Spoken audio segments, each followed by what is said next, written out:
Heat lay on the city like a punishment.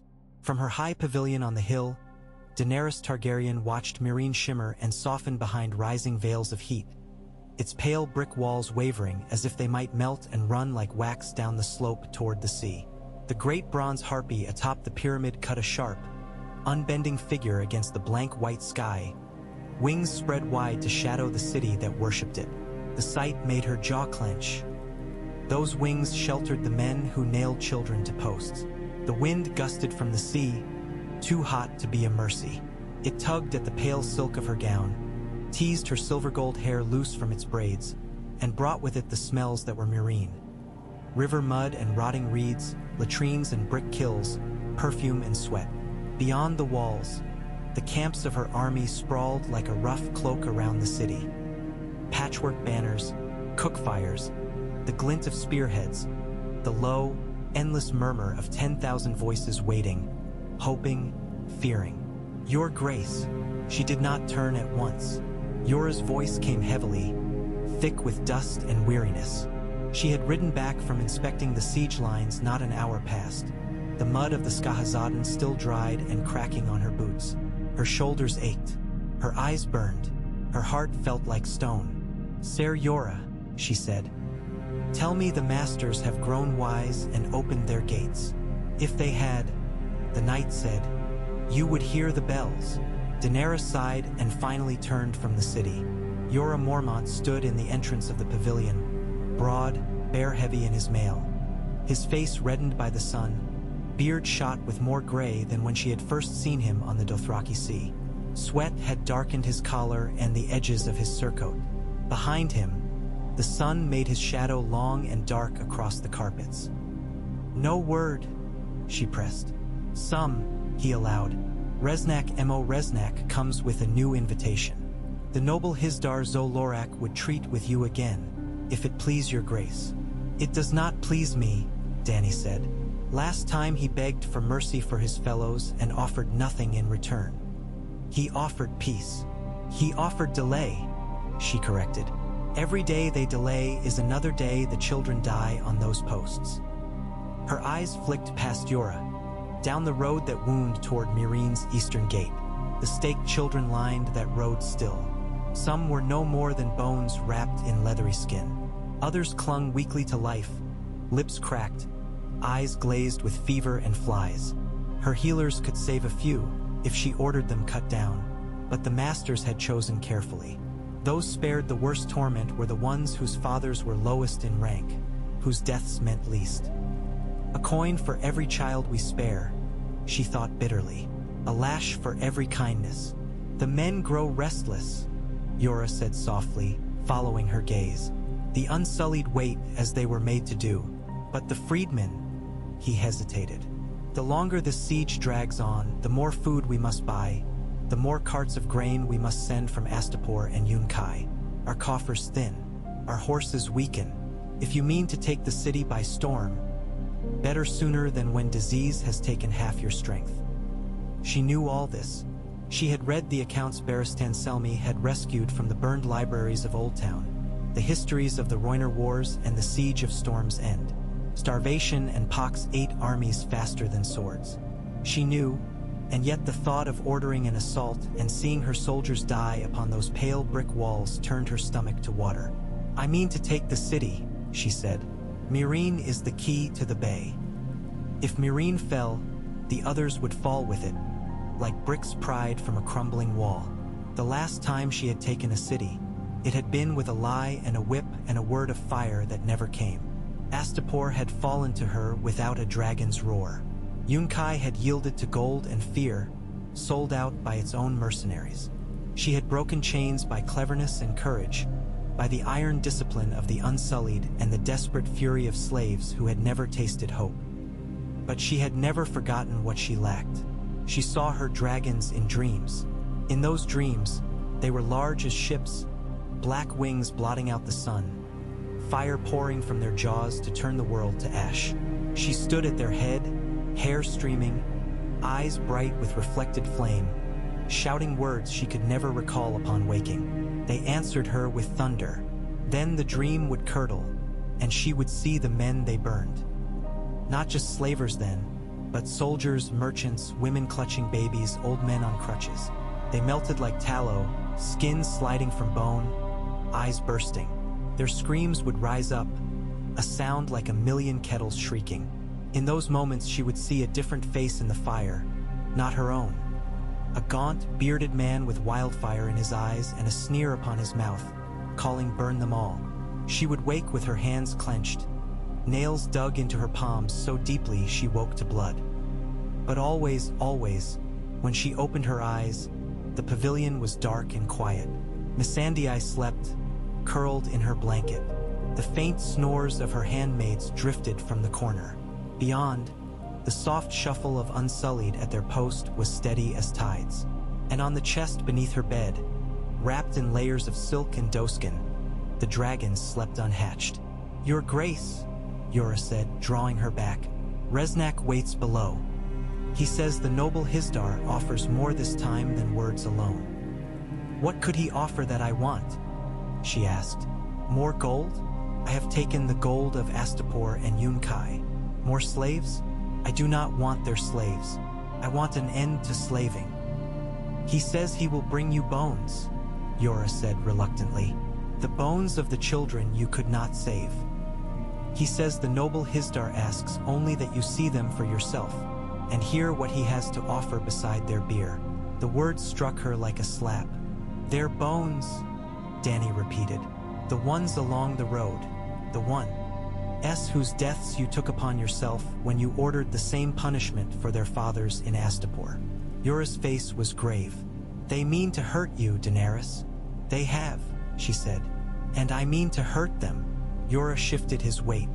"Then speak with them. Better to know what game they play." She had no wish to look upon those bones. Not again. The memory of each nailed child had been carved into her already, a tally mark on her soul. Yet kings and queens did not have the luxury of turning away their eyes. Viserys had always turned away from hunger and humiliation and the way men looked at them in Pentos. And where had that led? To a golden crown that melted, to a corpse kicking, eyes turned to glass. "Send him up," she said. "I will hear him. And if he offers terms you cannot stomach?" Yora asked. "Then Meereen burns, with or without their consent," she said. "We will find a way." When he had gone, she sank onto the cushions piled beside the low table. Her legs felt strangely weak, as they sometimes had when she was a girl and would run the halls of Illyrio's manse until her lungs burned. She poured herself watered wine with hands that trembled, then set the cup aside untouched. She reached for the chest instead. It was a small thing, the chest, polished black wood, reinforced with bands of dull steel, plain beside the gilded armor and sleeping silks of a queen. The lock had been fashioned in Karth, cunning and delicate, with 3 tumblers that must be turned in a precise order to open it. Only she knew that order. Not Yora, not Missandei, not Barristan the Bold himself. Her fingers found the ridges of the tumblers by feel. Click, click, click. The lock gave with a soft sigh. Daenerys lifted the lid, and the heat of Meereen seemed to rise from within. 3 eggs lay nestled in folds of cloth. One deep black streaked with scarlet, as if molten rivers had frozen along its shell. One shimmering green like a forest sprayed with gold. One pale cream, laced with swirls of copper and smoky brown. They were beautiful beyond gems. They had been part of her dowry, a gift from Illyrio for a wedding on the Dothraki Sea. She had held them against her belly when Drogo still lived and whispered to the life inside them that would never be born. She had walked into fire with them once and come out burned and broken and very human. They had not hatched. Not that day. Not any day. "How long will you sleep?" she murmured, as her fingertips brushed the black shell. It was warm as always, warmer than the air, holding the sun the way stone held it after dark. "What do you want of me?" Nothing answered but the distant clamor of the camp, the muted roar of Meereen. In Karth, Piet Pri had whispered that they would only wake when she gave them blood. In Astapor, a red priestess had spoken of the need for a king's life to wake kingly beasts.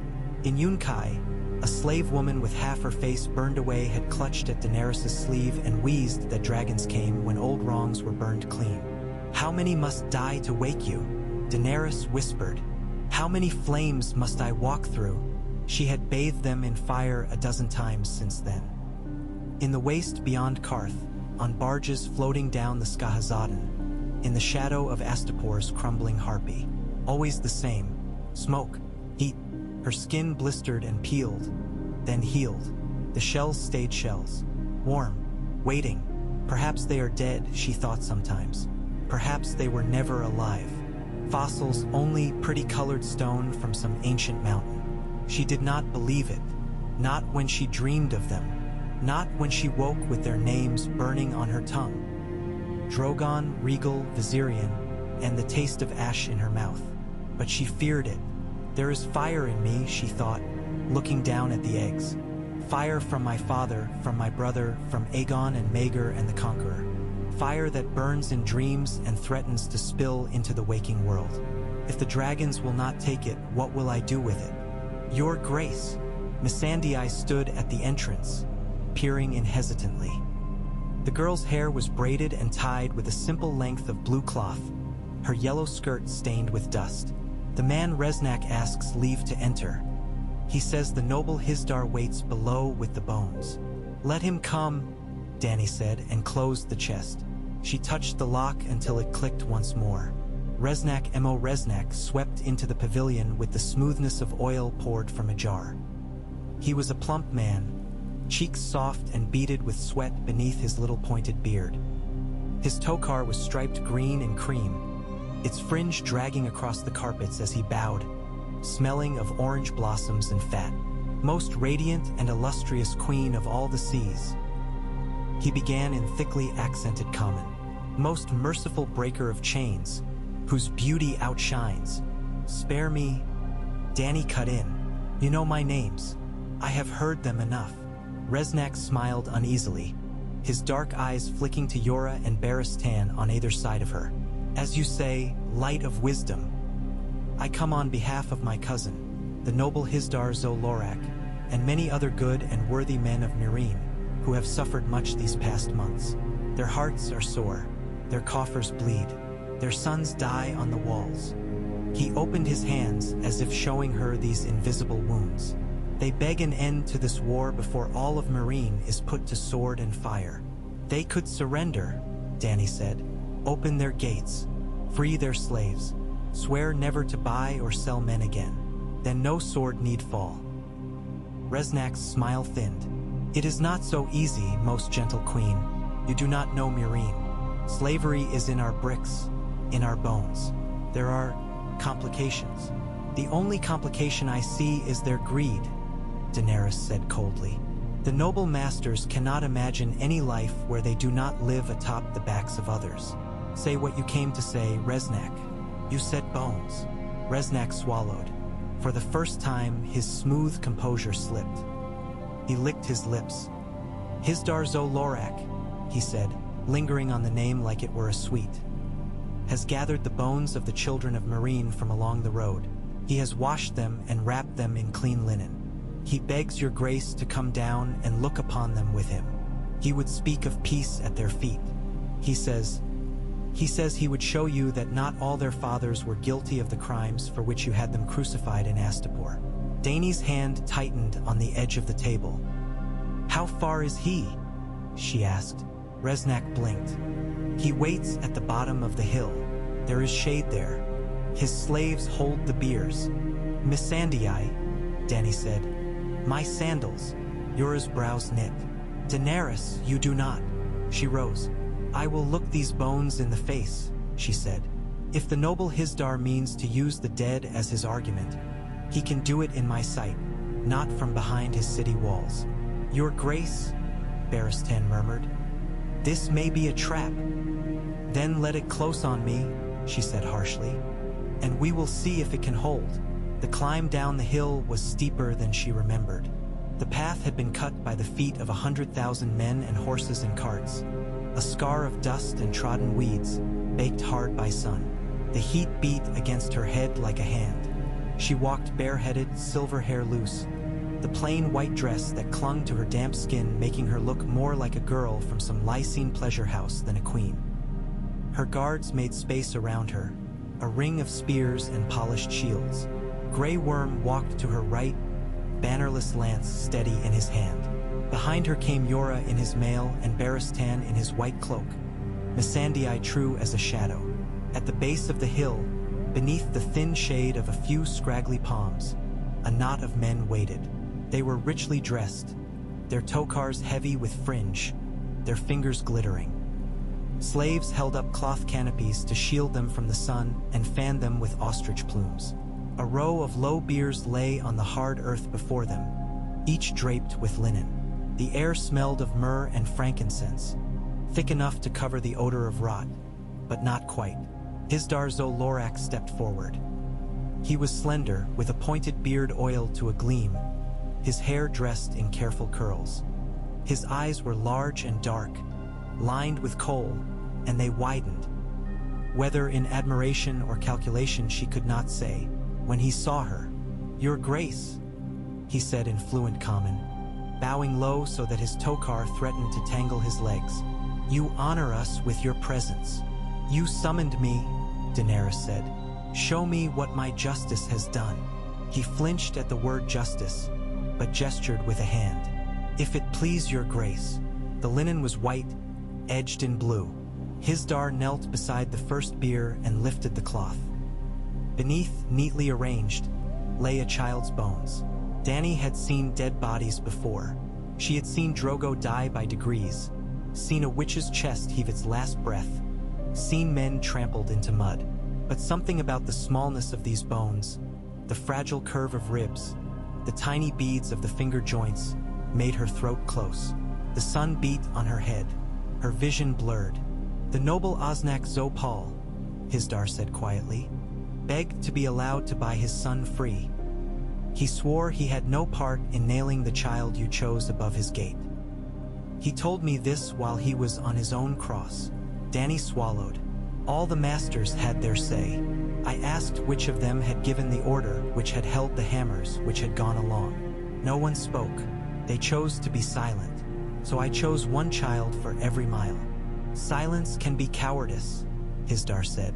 "It can be complicity. But sometimes, your grace, it is simply fear. There are men in Meereen who would have stopped it, if they dared. Men who did not order the cruelty, who wept when they saw it, and saw their own children taken anyway." He moved to the next bier, lifted the cloth. Another small skeleton. This one still had wisps of hair attached to its skull, dusty brown tangled with cobwebs.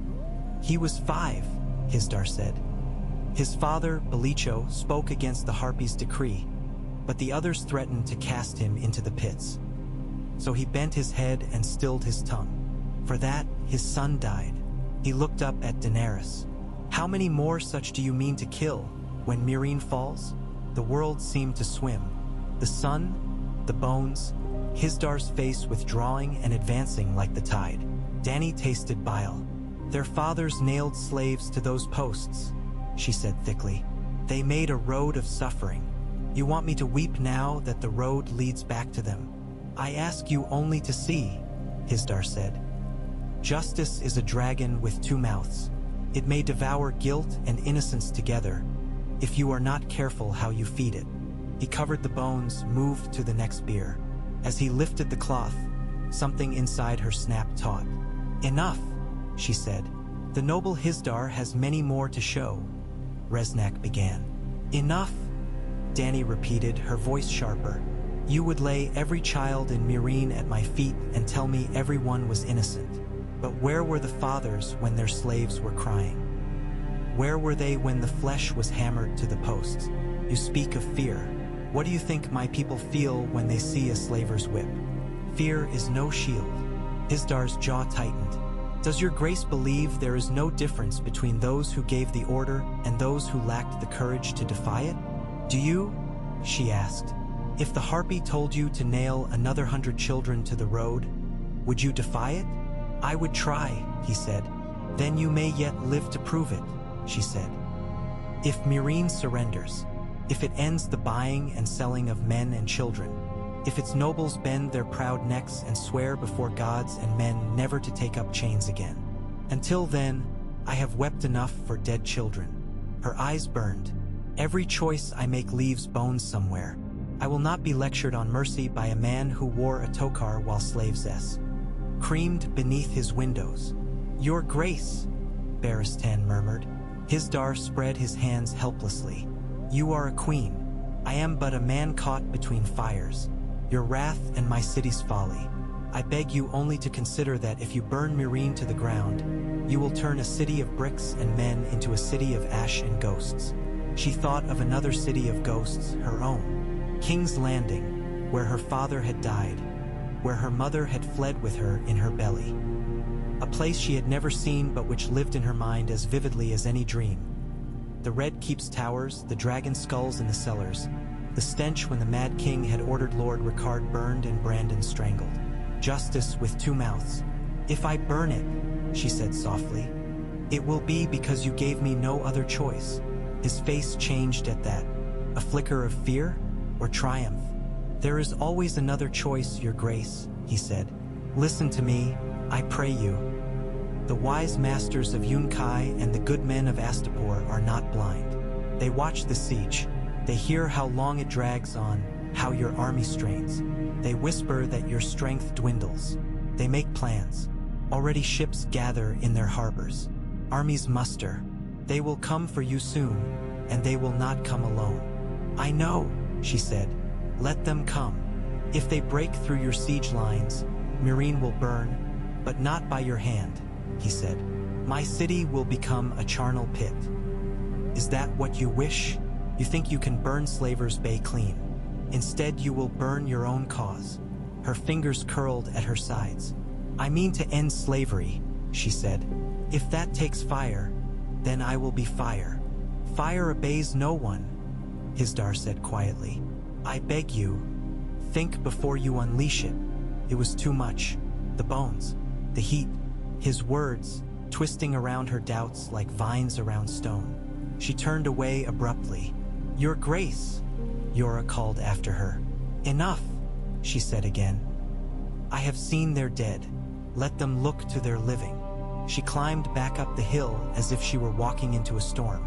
That night she dreamed of dragons. They came not from the chest beneath her bed this time, but from the walls of Meereen itself. The great bronze harpy atop the pyramid shuddered and cracked, wings splitting, beak opening in a shriek that shook the sky. Fire burst from its throat, molten metal pouring down the pyramid's face. From the molten wings, three shapes unfurled, carving themselves from brass and smoke and flame. They shook free and rose, shedding molten feathers that fell and struck the city like meteors. She knew their names the instant she saw them. Drogon, black fire pouring from his jaws. Regal, green with bright shining eyes. Viserion, pale as bone, his wings traced with gold. They wheeled above the city, screaming. Men pointed, froze, fled. Slaves stared, chains falling from their hands as they squeezed them too tight. Masters shrank back into their houses, shutters slamming. The harpy atop the pyramid melted, dripping down the stone like tears. Fire and blood, she whispered in the dream. Fire and blood. The dragons turned their great heads toward her. For a heartbeat, all the light of the world was in their eyes. Then they dived. She woke with the taste of ash on her tongue. Her hands were damp. The linens twisted around her legs like snakes. The pavilion was quiet. The sentry's shadows stretched long outside the tent walls, cast by the lanterns. Missandei snored softly, face pressed against her pillow. Daenerys swung her legs off the bed and knelt. The chest sat where she had left it. Her fingers found the lock. Click, click, click. She opened the lid. The eggs gleamed softly in the dim lamplight, each curve and ridge familiar. Nothing had changed. Yet as her hand hovered above the black shell, she felt something shift inside her. They will not hatch like this, she thought. They will not wake because I bathe them in harmless fire and hope. They are dragons. Dragons come with blood and loss and endings. She thought of Hisdar's words. Fire with two mouths. a city of ash and ghosts. Then teach me how to feed you, she whispered to the eggs. Teach me how to burn only what must burn. There was no answer, of course. But in her mind, she saw the bronze harpy crack. The next morning dawned red as rust. A rider came pounding from the river as the camp was still stirring. His horse lathered, cloak flapping behind him. "Ships!" he shouted, even before he reached the hill. "Your Grace, ships upon the Skahazaden." Hundreds. By the time Daenerys reached the crest, the camp was a hive of motion. Men ran for arms and armor. Cooks spilled stew onto the ground as they kicked apart fires. Slaves scrambled to pull down awnings. The early light turned spear points pink, picked out the blue enamel on unsullied shields. She lifted Yora's far eye to her eye and looked. Downriver, where the Skahazaden widened toward the sea, the water was choked with sails. Square, triangular, patched, silk-bright or dun, they filled the river's mouth like teeth in a wolf's jaw. Banners snapped in the wind. Yunkai's yellow, Astapor's red, other colors she did not know. Oared galleys rode against the current, their hulls low and purposeful, while lumbering cogs and dramens moved behind them, heavy with men. The slavers had come. "How many?" she asked. "Hundreds," Yora said grimly. "Perhaps more." "Enough." Barristan lowered another far eye. "They mean to close the river. If they hold the Skahazaden, they can cut off your supplies, starve you, or run troops along the far bank," Yora said. "Force us to fight on two fronts." "We knew they were coming," Daenerys said softly. "Hisdar warned us." "He meant to frighten you into accepting their terms," Yora said. "Do not give him more credit than he deserves." "It does not matter why he spoke, only that he was right," she answered. "They mean to break us here and make a lesson of me for all Slavers Bay. They want the world to see the breaker of chains dragged behind their harpies." Barristan's jaw was tight. "Then we must break them first, Your Grace. We have the Unsullied. We have the freedmen. We know this ground. And they have ships and numbers and siege engines we cannot see yet," Yora said. "Our only advantage is that we are here already." "Their only advantage is that they believe they can still win," Daenerys murmured. A gull wheeled overhead, its cry thin and ugly. Below, the river glittered like a strip of beaten copper. She watched the ships crawling up it like beetles and felt the world narrowing around her. This is the moment, she thought. She had come east when she meant to go west. She had traded roar for numbers, dragons for spears. She had freed cities without fire. And still the chains rattled. The slavers had not knelt. They had not repented. They had not slept uneasy beneath the weight of their guilt. They had watched and counted the chinks in her armor and gathered their strength. She could not outbuild them. She could not outnumber them. She could not starve them without starving her own people first. There was only one weapon left to her that they did not believe she possessed. "Fire. Ser Yora," she said. "Send word to all the captains. I want my lieutenants in my pavilion at once. Grey Worm, the commanders of the Unsullied, the freedmen leaders, the Stormcrows, the Second Sons. All of them." Yora frowned. "What do you mean to do?" "What I should have done in Astapor," she said. "Wake the dragons." He stared at her as if she had said she meant to fly. "Daenerys," he said carefully, "you've tried. A dozen times. I saw what the fire did to you after the Red Waste. Your skin grew back," she cut in. "I am not made of wax." She turned to Barristan. "You told me once about Ares, how he meant to burn King's Landing with wildfire. To turn my city into a pyre rather than let it fall to his enemies." Barristan's weathered face tightened. "I did, Your Grace. He was mad," she said. "He loved fire for its own sake, for its sound and color, for the way it made men scream. He would have burned the innocents he claimed to rule. That is not what I mean to do." She looked back at the river, at the ships, at Meereen's unbending walls. "But I will not watch another city fall into the chains again. Not Astapor, not Yunkai, not Meereen. If I must burn to stop that, I will. You do not mean to burn yourself, Yora said. Tell me you do not. She thought of Drogo's pyre, of her hair burning away, her skin blistering, the smell of burnt flesh, her own. She remembered staggering from the ashes, skin cracked, eyes smoke-blind, only to find Illyrio's pretty eggs still cold as stone. I walked into the wrong fire, she said. I see that now. Drogo's pyre was for the dead. Dragons belong to the living, to the places where blood was spilled and never paid for. Kaith's words came back to her then, from that night beneath Kartha's glass candles. To go north, you must go south. To touch the light, you must pass beneath the shadow. To wake the dragons, you must bring them to the place where chains were first forged. She had not understood then. She had been a girl with burned hands and a hollow womb and a head full of dreams. Now she stood outside a city whose bricks had been laid by slaves whose names were not recorded anywhere, whose bones had been mixed with the mortar. A city that had grown fat on chains for 1,000 years. If any place remembered such blood, it would be Meereen.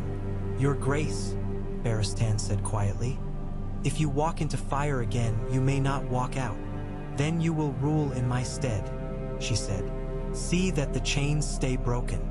His expression did something complicated. Pride, fear, grief. I swore my sword to your brother, he said. I failed him. I swore it to Robert and I failed him too. I will not fail you, but do not ask me to watch you burn. I am your queen, she said gently. I must ask you to watch everything. She turned away then, before she could see the pain in his eyes. The council packed her pavilion. Grey Worm and 3 of his officers, faces alike as carved stone, Yora and Barristan, Missandei with her writing board, Dario Naharis swaggering in late with blue hair feathers and a smirk, the freedman leader Marcelin, his back twisted from an old beating, a dozen others. They argued. Madness, Dario snorted when she laid out her thought.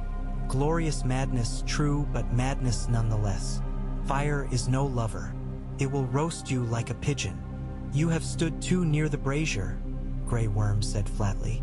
It has boiled your brains. You must not walk into flame, your grace. The unsullied will die before they let a spark touch you. You will stand aside, she said. No, Grey Worm said simply, and every man beside him nodded. We did not march from Astapor to watch you die. What if she is not meant to die? Missandei said quietly. They all looked at her. The girl flushed, but did not lower her eyes. My brother Mosader used to say that when the gods meant to break a man, they gave him ordinary days, she said. When they meant to change the world, they made the day feel different. Today feels different. Poetry, Yora said impatiently. We need plans, not pretty sayings. Plans are what the slavers have, Missandei answered. They have made plans for centuries. How to breed slaves, how to break them, how to trade them. Plans have brought us to this hill, with their fleets on our river and their gold in their coffers. Her dark eyes turned to Daenerys. Perhaps we need something stronger than plans today. The girl speaks truth, Marcelin rumbled. His cheek bore a puckered scar where a brand had been cut away. We have spears and courage. They have walls and ships. They know how to choke us with our own hope. Your dragons. His voice caught. I have seen you hold those eggs, your grace. Seen how you look at Ing. If I had such a thing, I would break every bone in my body to wake it. That is foolishness, Yora snapped. Marcelin bared his teeth. I was a slave for 40 years. I know what foolishness is. It is believing a master when he says he will free you tomorrow. It is waiting for mercy. It is kneeling for a lifetime and thinking your children will be allowed to stand. His hand closed hard on the spear's shaft. I would rather burn on my feet than live the rest of my life on my knees. If her grace must burn to wake the fire that will end them all, I will carry the brazier to her myself. Silence fell. Daenerys looked around the circle. Fire and blood, she said. That is the house words I was born to. I thought I could forget them, replace them with better words. Breaker of chains. Mother of dragons.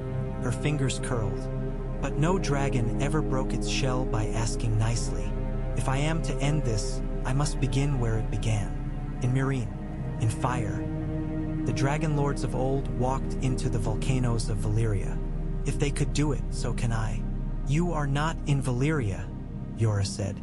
You are a woman of flesh and blood. You bleed, you burn. Then I will bleed and burn, she said. But I will not do it for nothing. We must choose the place and the time. Her gaze flicked to Missandei. You said today feels different. It will feel more so soon.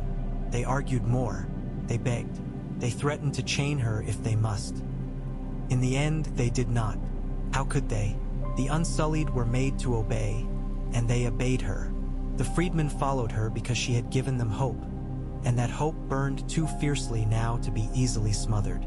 You will die, Yora said hoarsely when the others had gone. His big hands balled into fists. You will die, and Slaver's Bay will devour itself, and Westeros will never see you. Perhaps, she said. Then do not do it. If I do not, she said, those ships will close their jaws around us. We will be starved or cut to pieces. Astapor will fall back to its masters. Yunkai will send its soldiers to gather up the freedmen and sell them twice over. The Harpies will go back to their business, and the world will say, do you remember that little Silver Queen? She tried. She failed. Slavery is too strong.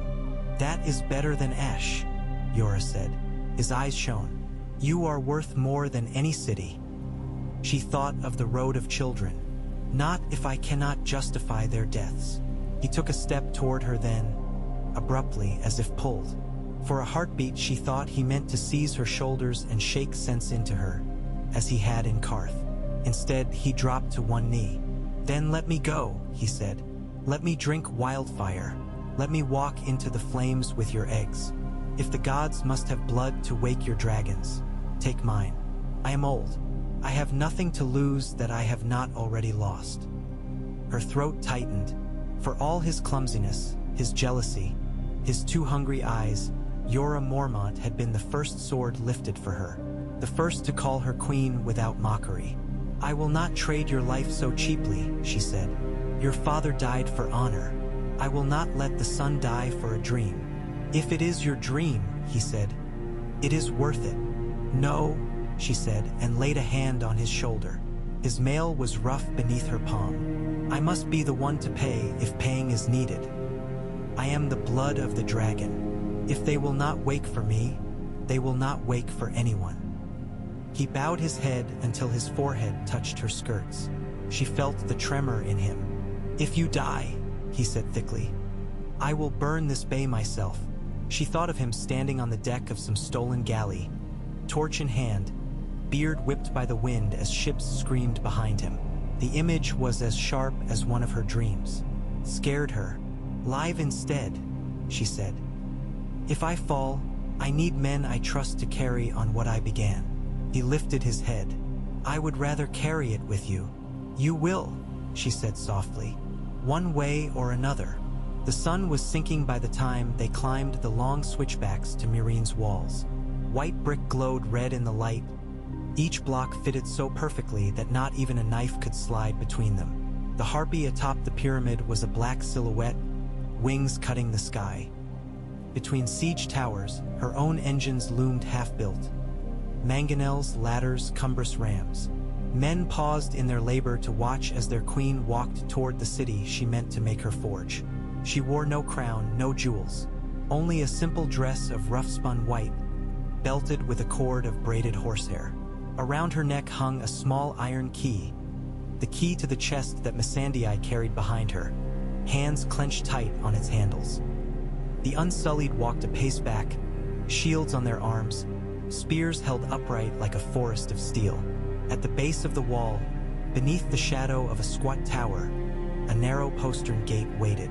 Barristan had found it, combing through Meereen's old plans taken from Kartha's library. It had been bricked up a century before and then forgotten. Her men had quietly unbricked it in the dark over the past 3 nights, stone by stone. Now it stood open, a black mouth. This is folly, Barristan said one last time. It is necessary, she answered. Her heart pounded hard enough that she felt each beat in her fingertips. You will stay here. If I do not return by dawn, we will come in after you, Grey Worm said. No, she said. If the dragons wake, the city will change in ways you cannot foresee. We cannot have you trapped inside with them. If the gate opens, you come. If it does not, wait. She hesitated. If I die, and the dragons rage, you must still find a way to break these walls. Free the slaves, even if it means pulling down brick by brick.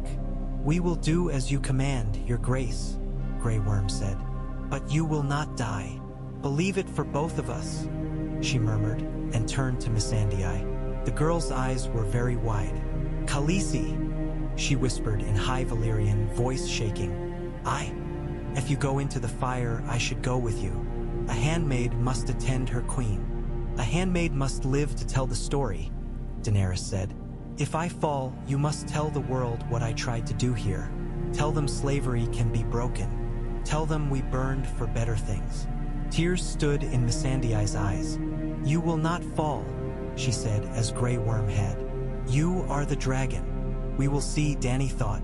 She took the key from around her neck, slipped it into the chest's lock. The tumblers gave. Missandei opened the lid. The eggs seemed to drink the last light of the day. Black, green, cream. They bore no mark of all her past attempts. No crack, no soot, no stain. Time had left them untouched. Bring them, she said, and stepped into the dark. The postern passage smelled of dust and bat droppings. Her footsteps echoed softly off stone. Missandei's breathing behind her was quick and shallow. The chest bumped against the walls as they walked. They emerged into a forgotten storage chamber, its walls thick with cobwebs, half-collapsed crates scattered like bones. A single narrow window high above admitted a shaft of orange light and a faint breeze. Beyond that, silence. No footsteps, no shouts, no clatter of armor. The pyramid's heart lies above, Barristan had said. The Meereenese built their temples at the center, beneath the Harpy's shadow. She found the stair by feel. It spiraled upward, close and steep, carved from the same pale brick as the walls. Her breath came quicker as she climbed. Sweat ran down her back. Twice she had to pause to let Missandei rest and adjust her grip on the chest.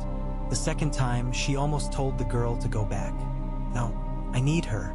I need someone who still believes this is not madness. At last, the stair opened into a high, circular chamber. Here the air changed. It was cooler, somehow, despite the day's heat. Cooler and alive, like breath drawn in before speech.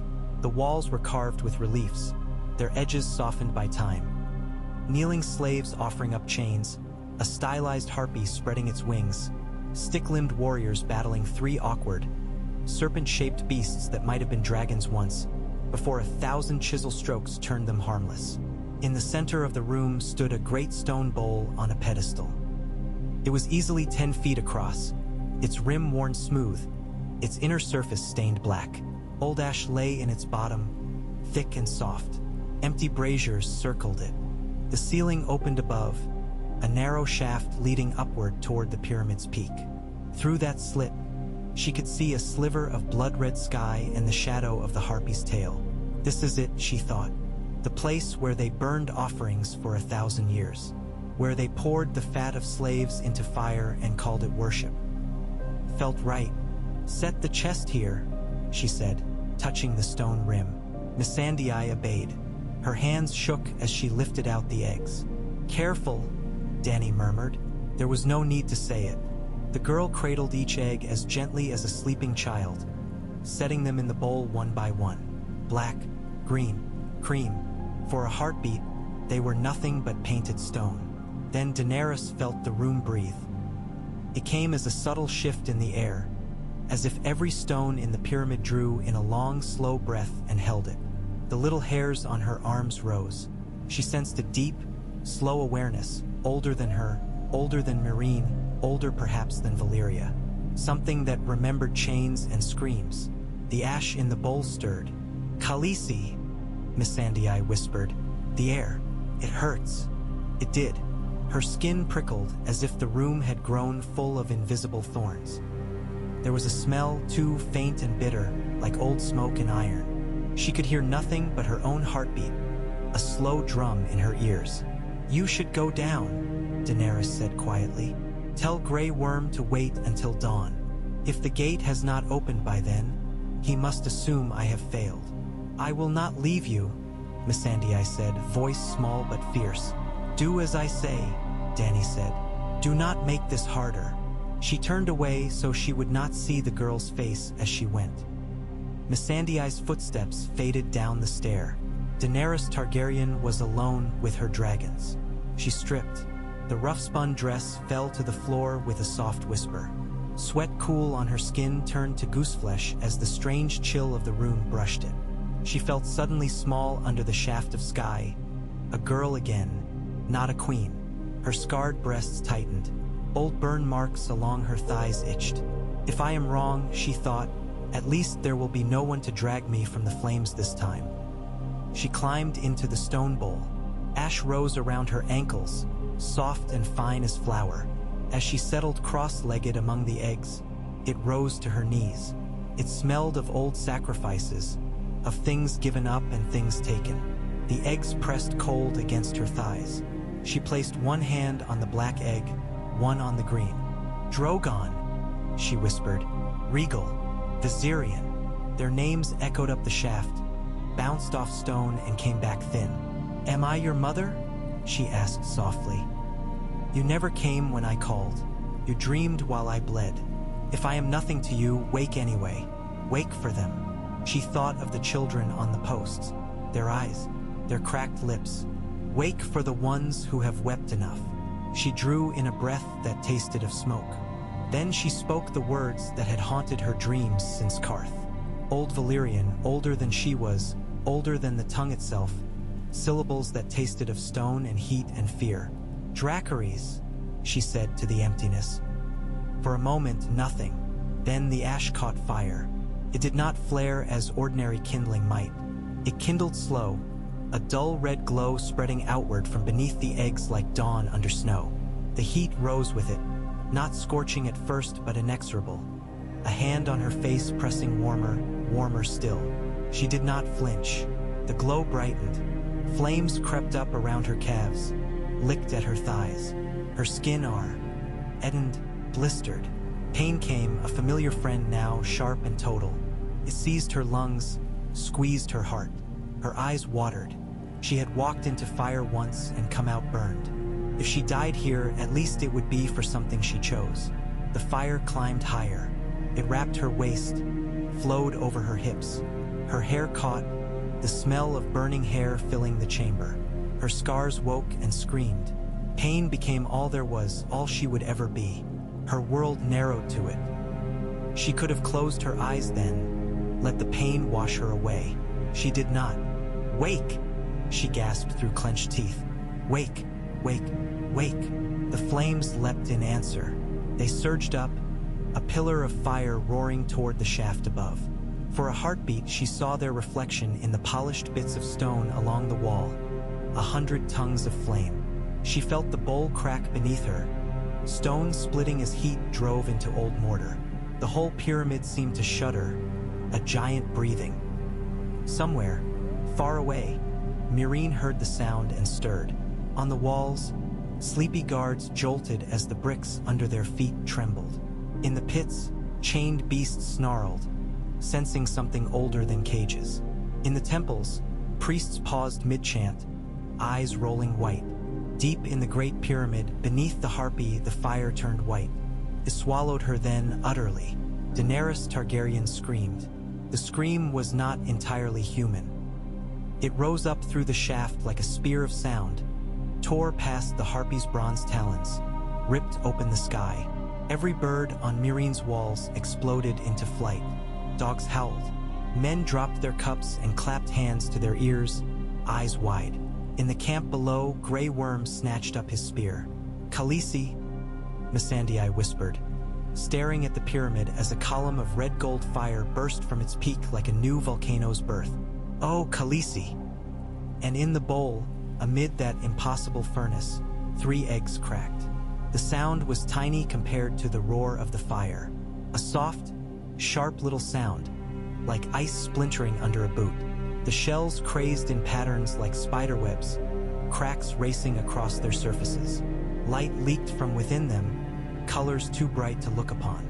Black fire, green flame, pale gold heat. They burst, light and flame, and something more poured out. The sudden, fierce exhalation of life long bound. For a heartbeat, Daenerys floated in that light, her body not her own. Her skin gone, nothing but will and scream and blaze. And then the fire bent, curved around her like a great, hot hand, holding, shielding.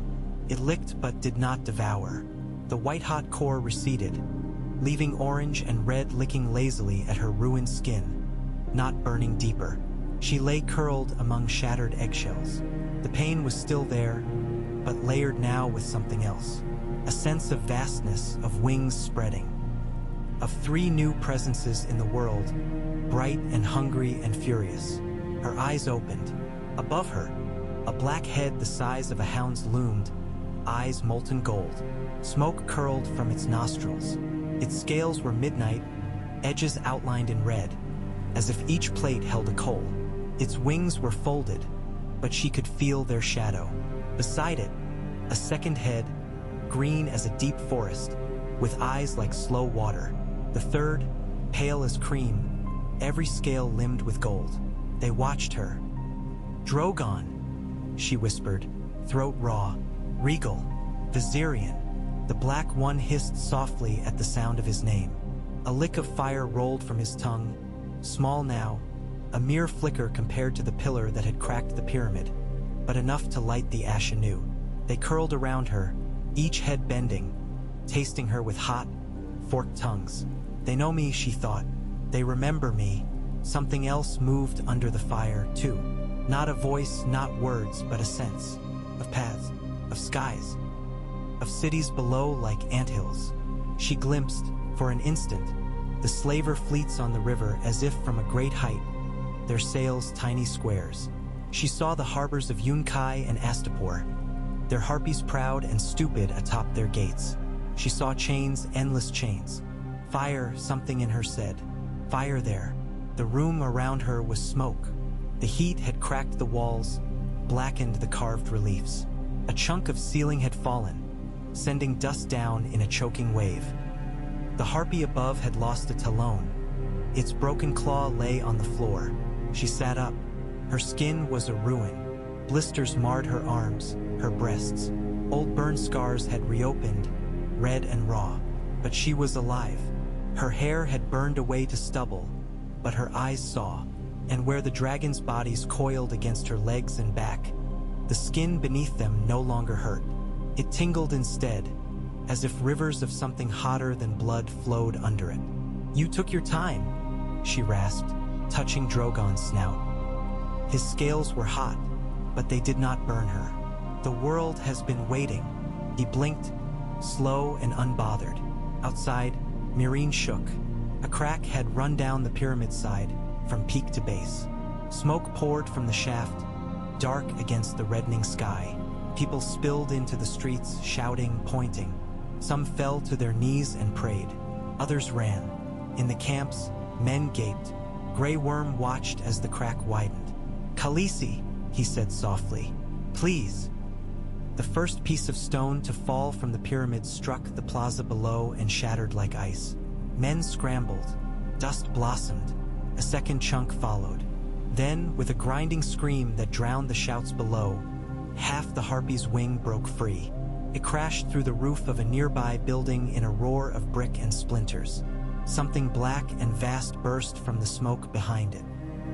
Drogon did not so much fly as fall with intent, wings flaring only at the last instant to turn his plunge into a swoop.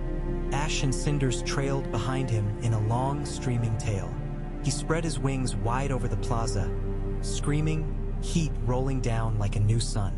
Regal and Viserion followed, green and pale gold, their wings smaller, their flight less sure but no less fierce. The plaza erupted. Some ran, some fell. Some held up their hands as if they could catch the dragons or ward them off. Daenerys came last, staggering out onto the shattered peak of the pyramid, smoke and dust swirling around her naked, burned form. The wind slapped against her raw skin, but she scarcely felt it. She looked down from that impossible height at Meereen. The city that had built its wealth on slaves' backs looked up at her with 1,000 eyes. Her dragon's cries filled the sky. "Look," she rasped, to no one and everyone. "Look, and know your doom." For a heartbeat, no one moved. Then a slave dropped to his knees. He was an old man, clothed in rags, his beard gray, his shoulders scarred. He stared up at the dragons with his mouth open and then bowed his head until it touched the stones. Beside him, a woman did the same. Then another, and another. They had lived their lives under harpies and chains. They had never seen a dragon. The masters had told them dragons were myths, or fossils, or toys for rich Carthene. The world had believed that House Targaryen was done, its last embers scattered on winds across the narrow sea. Now 3 living dragons wheeled above the city, their shadows beating down over houses and markets, streets and palaces. "Mysa," someone whispered in the plaza. Then louder, "Mysa, Mysa." The word spread like fire in dry grass. "Mysa, Mysa, mother."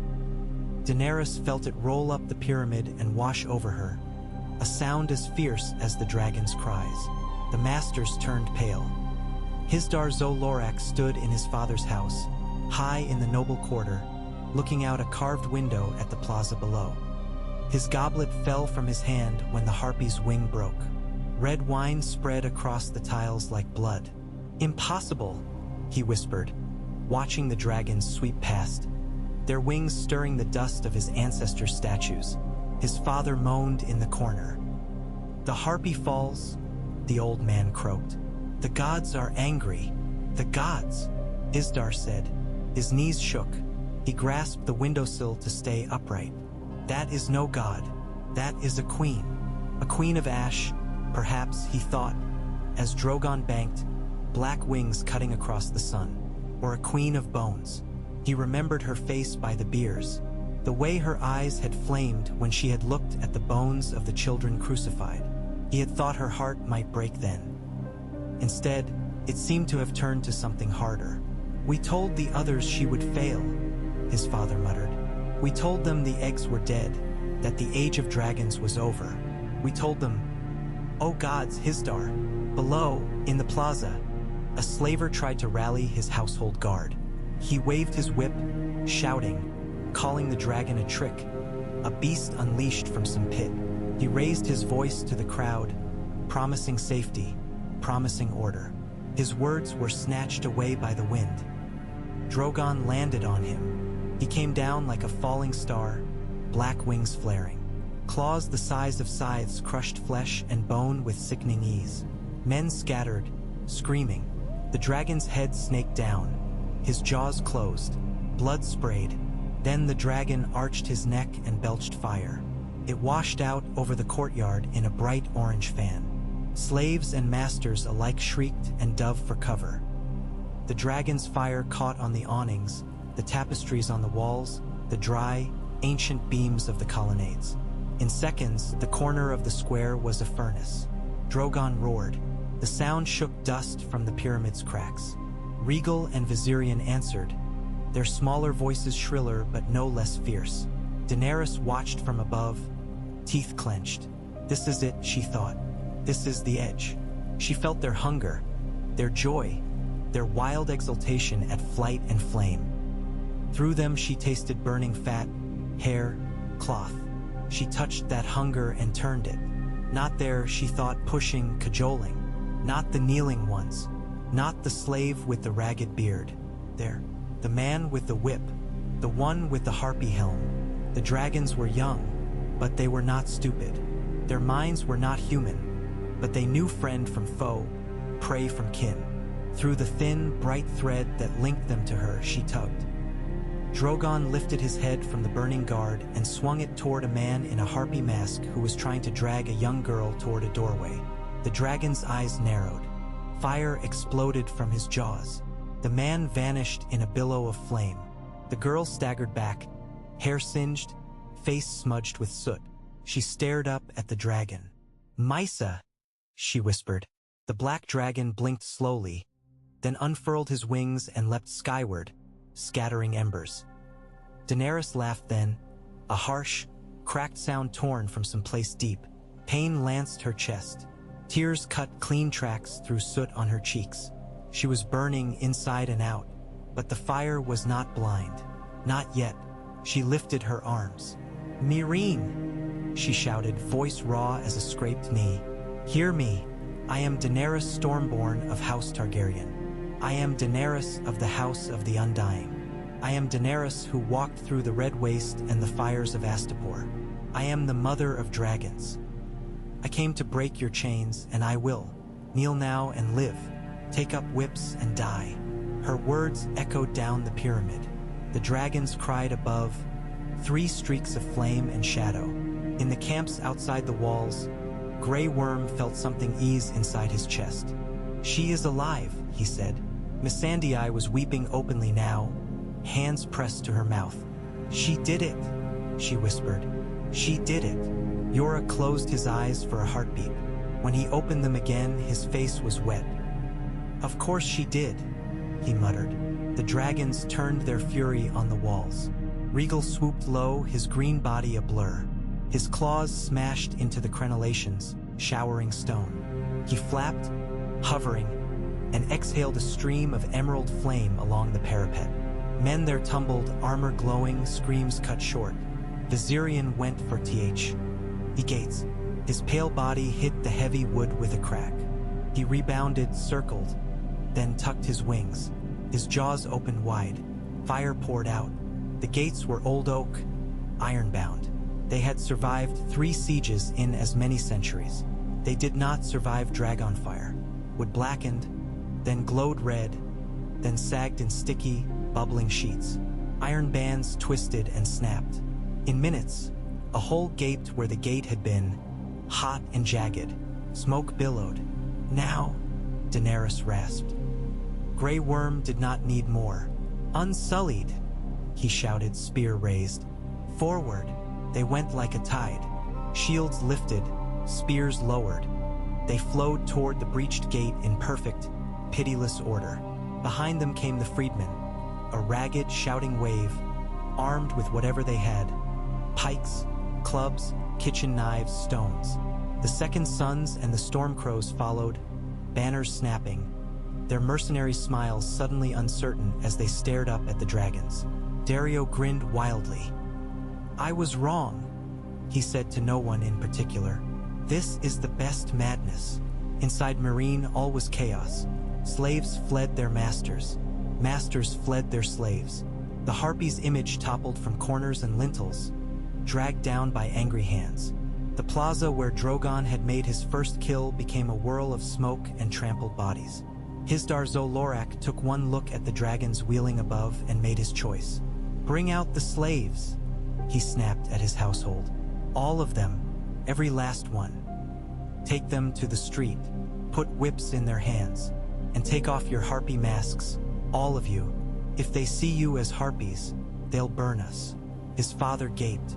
"You would betray your own blood?" "I would live," Hisdar said. "The harpies had their chance." He thought of the beers, of the bones, of the queen's face. Now it is her turn. He went down himself to the cellars, tossed keys to the overseer. "Open them," he said. The man hesitated. The slavers had been masters all their lives. The habits of command ran deep. He faltered, looked to the old lord instead. Hisdar's father trembled, then nodded, slowly and with palpable pain. "Do it," he croaked. "We cannot fight dragons with chains." Only then did the keeper obey. Cell doors opened. Slaves stepped blinking into the smoky light, some flinching, expecting blows. Hisdar thrust whips into their hands instead. "Your queen comes," he said. "If you wish to live, kneel. If you wish revenge, pick up your chains and use them on your old masters before she does. The choice is yours." Some stared at him in dull confusion. Others smiled slow, terrible smiles. All across Meereen, similar choices were being made, not always with such foresight. Some masters tried to flee. Others tried to bribe their slaves. A few, proud to the last, raised swords and shouted the Harpies' war cries. The dragons answered all. Drogon's wings sent tiles skittering from roofs. He dove low, fire trailing from his jaws, burning barricades and slave pens and Harpy standards. Rhaegal and Viserion focused their fury where Daenerys pushed them, on the barracks, the pits, the wealthy quarter where the worst of the masters huddled behind carved stone. A slaver named Grasden Mo Ulher stood on his balcony, clutching a jeweled whip, and shouted curses at the dragons, calling them illusions, tricks, Carthene mummers show. Viserion melted him where he stood. By nightfall, Meereen's walls flew a different banner. It was a simple thing hastily sewn, a strip of white cloth smudged with ash, upon which someone with a crude but enthusiastic hand had painted 3 black, green, and gold smears that might be dragons. They flapped limply in the hot wind above the breached gate. Daenerys walked through that gate barefoot. Her feet left little bloody prints on the cracked stones. The burns across her body had begun to scab, pulling tight when she moved. Every step was pain. She did not let it show. Beside her slunk Drogon, now the size of a warhorse, soot streaking his black scales. Rhaegal and Viserion came behind, their wings folded, their eyes never still. Men flinched as the dragons passed, but the dragons did not burn them. Not unless they raised hand or weapon against the small, silver figure at their front. "Khaleesi," Missandei whispered, awed and horrified in equal measure. Daenerys smelled blood and burnt meat and the sharp, metallic tang of fear. Smoke rolled along the streets, clinging to the carved harpies and mosaics. The slave markets had become battlefields. Bodies lay piled where the Unsullied had fought the last of the city guard. Here a noble's litter lay overturned, its poles broken, its silken curtains torn and trampled. There a pit master sprawled face down in the gutter, his rings gone. On the plaza before the Great Pyramid, the freedmen waited. They filled the square, shoulder to shoulder, faces smudged with ash and triumph and horror. Some still held whips, but they dangled now, no longer wielded. Others clutched chains like trophies, or wore their broken collars around their necks, twisted into crude crowns. At the front of them, Grey Worm stood with Marcellin and the other freedmen leaders, spear but planted on the stone. When they saw her, they knelt. "Mysa," they chanted, not loud at first. Their voices were raw and hoarse, mouths dry from shouting and smoke. "Mysa, Mysa." The dragons lifted their heads, tasting the word on the air. "Mother." Daenerys looked past them at the steps of the pyramid. There knelt the masters. Hisdar zo Lorak was among them, his rich tokar stained with soot and torn. He had dropped his jewelry somewhere in the tumult. His bare neck gleamed with sweat. Beside him, Resnak Mo Resnak shook, his jowls quivering. Others knelt 2, 50 or 60 in all, the ones who had not fled or burned or been torn apart. Behind them, pinned between spears, stood those who had refused to kneel. Perhaps they had lacked the cold clarity of Hisdar. Perhaps their pride had been tea. Oh, heavy a chain. Perhaps they had simply been too slow. It did not matter. Grey Worm's men held them while the dragons watched. "You came back," Hisdar managed, his voice rough. "Alive. Better than you hoped, I think," Daenerys said. He swallowed. Your grace. We are humbled. We offer you our city. Please, accept our submission." "Submission," she said, tasting the word. "You offered me bones yesterday. Will you offer me chains tomorrow? Will you ask me to look upon them too and weep more?" He spread his hands. "We will do as you command. Abolish the markets, free the slaves. We swear it. Only spare Meereen. Spare our families. We cannot bring back the dead. We can only promise the living will do better." "And what of Yunkai?" she asked. "Astapor? The ships on my river." Hisdar hesitated. They will not give in so easily." "No," she said softly. They will not. The dragons shifted behind her, restless. Their tails lashed, scraping stone. Sparks flew from Drogon's nostrils when he snorted, impatient for more fire. Daenerys thought of the fleets on the Skahazaden, of the men on those ships planning to ring her in iron. She thought of Astapor's crumbling gate and the way the masters there had smiled and promised to be good, then taken up their whips again the moment her back turned. She thought of Yunkai's gold, of the way all Slavers Bay had watched and waited and then come for her together. They will call me mad, she thought. They will call me my father's daughter. They will say I burned too much. The image of the bones on the biers came unbidden. Small, neat, wrapped in linen. The old man's scarred shoulders. The brand carved away from Marcelin's cheek. How many more bones will come if I do not? She lifted her head. From this day, she said, voice carrying across the plaza. This place is no longer Slavers Bay. It is the Bay of Dragons. The buying and selling of people is forbidden here. For any soul, foreign or native, man, woman, or child, anyone who takes up chains will meet my fire. She let the words hang. Meereen Astapor, Yunkai, she went on. You have had your chance. You had your warning when I took Astapor. You had your second warning when I took Yunkai. And you answered by nailing children to posts and raising fleets to crush me. There will be no third warning. Her eyes met Hisdar's. You will send envoys to Yunkai and Astapor, she told him. You will tell them this. The dragon has woken. They may free their slaves and turn their whips into plows, or they may watch their harbors turn to furnaces. Hisdar licked dry lips. If they refuse, they will refuse, she said. They think themselves safe behind their walls and their fleets. They believe dragons are tales for children. You will tell them one more thing, then. Tell them that I am coming, and that when I leave, there will be no harpies left upon their gates. Somewhere behind her, Yora made a quiet sound. Barristan's face tightened, his jaw working. My queen, the old knight began.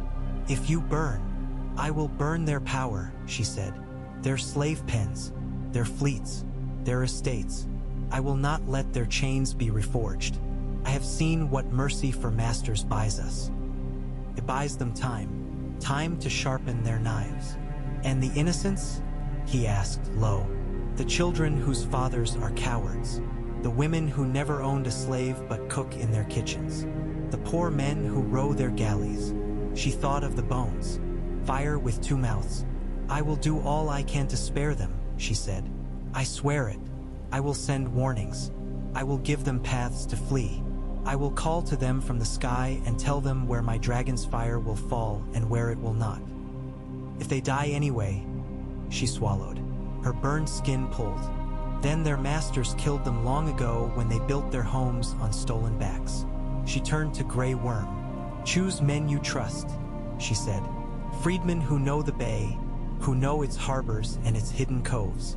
They will be my ground when dragon wings cast shadow. They will open gates for the ones who run. They will strike from below while my beasts strike from above. Grey Worm's eyes gleamed. It will be done, Khaleesi. Drogon, she said softly. The black dragon swung his massive head toward her, eyes molten. He lowered it until his snout nearly brushed her outstretched hand. Show them, she said. Show them what waits if they choose chains. She pointed to a great bronze harpy statue that loomed over one of the plaza entrances. Its wings spread, its talons clutching a ring of tiny bound figures. Drogon's pupils narrowed. He padded toward it, claws gouging stone. The crowd shrank away, pressing against one another, the freedmen and the kneeling masters alike. Drogon paused at the harpy's base, lifted his head, and then, with almost insolent deliberation, spat fire. It consumed the harpy in a heartbeat. Bronze softened, flowed, dribbled down the pedestal in glowing streams. The little bound figures warped and vanished. Heat rolled over the plaza, hot enough that men staggered back, shielding their faces. When it passed, nothing remained of the harpy but a deformed, sagging lump of metal and a blackened plinth. Choose, Daenerys said into the stunned silence. Chains or ash? They chose. Most fell on their faces. Some fled at once from Meereen's walls, running for the countryside. A few, those whose pride was bone deep, spat at her feet. Grey Worm's spear was swift. Drogon's fire was swifter. The news went down the Skahazaden on fleeing men's lips. Ash still smoldered on Meereen's harbors when the first Yunkish captains heard.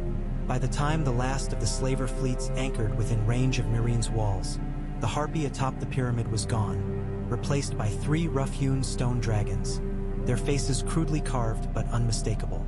They took it for posturing. They took it for a child's boasting, until the dragons fell upon them. Day came at dawn. Daenerys rose in the gray half-light, every muscle aching, her burns itching under their salves. She dressed in leathers instead of silk, a jerkin of cured dragonhide from some Carthene curiosity shop, now of suddenly appropriate use, breeches that clung to her raw thighs. Her hair was too short to braid. She bound it back with a strip of cloth. Missandei wrapped her hands in linen. "You should rest, Khaleesi," the girl whispered. "There will be time for rest when the chains are melted," Daenerys answered. She climbed the steps of the pyramid slowly, but not alone. Drogon lay coiled on the terrace, tail wrapped around himself, wings folded. As she stepped out into the dawn air, his great head lifted. Smoke curled from his nostrils. "Will you carry me?" she asked him. He considered her through slitted eyes. Then he stretched his wing and lowered his shoulder. Missandei gasped. Yora swore under his breath. Barristan made a small sound halfway between awe and horror. Daenerys stepped forward, her heart hammering harder than it had in the fire. She had ridden horses.